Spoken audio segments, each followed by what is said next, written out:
This camera is not worth fixing. It's not worth the parts that it takes to fix it.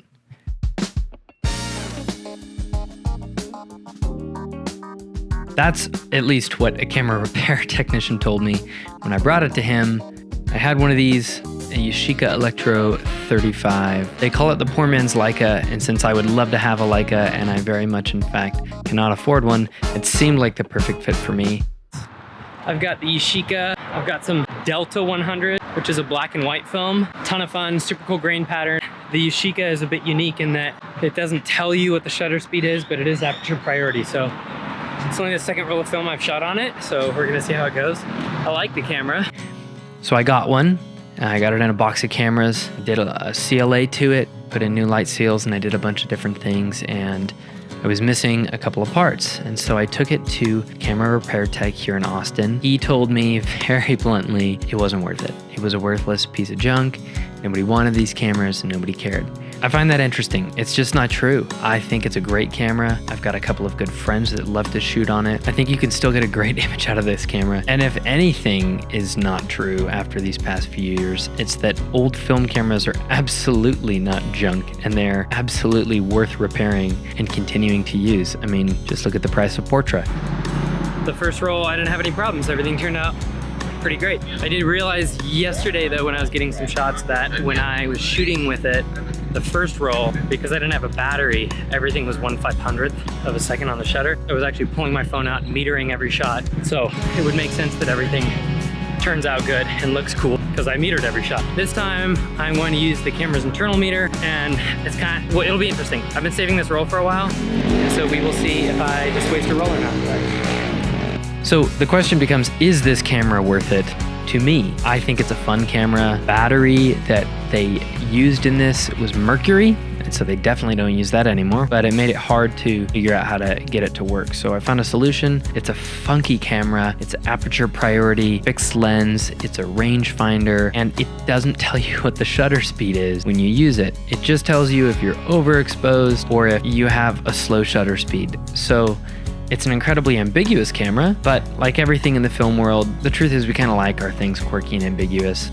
As much as we're snobs for precision and quality and all of that stuff, the truth is like half of it is just not knowing if you're gonna get a great shot or not. That's half of what we love. So yeah, this camera, I think it's a blast. It's got an ISO dial on the top. It's got a really long throw for the advancement lever, and probably the longest shutter I have ever used in my life. It's wild, and the indicators aren't great, but it's so pretty. It's such a pretty looking camera.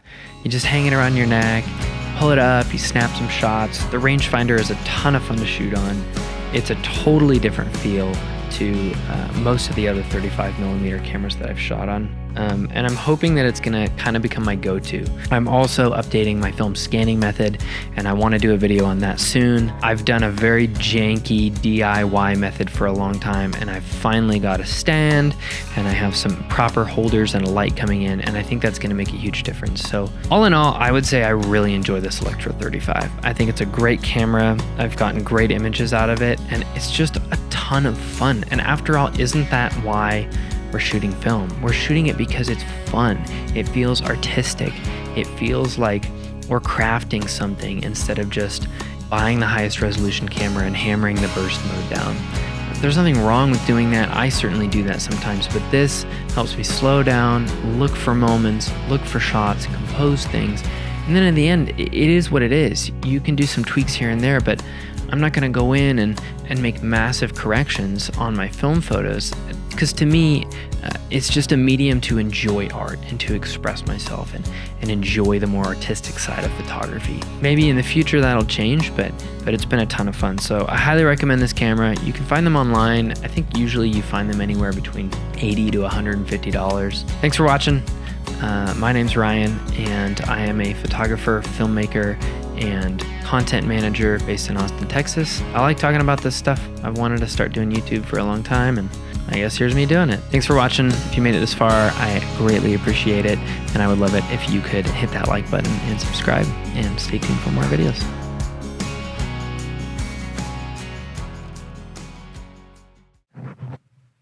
There's so much hair on this. So so gross. My dog's hair is all over this.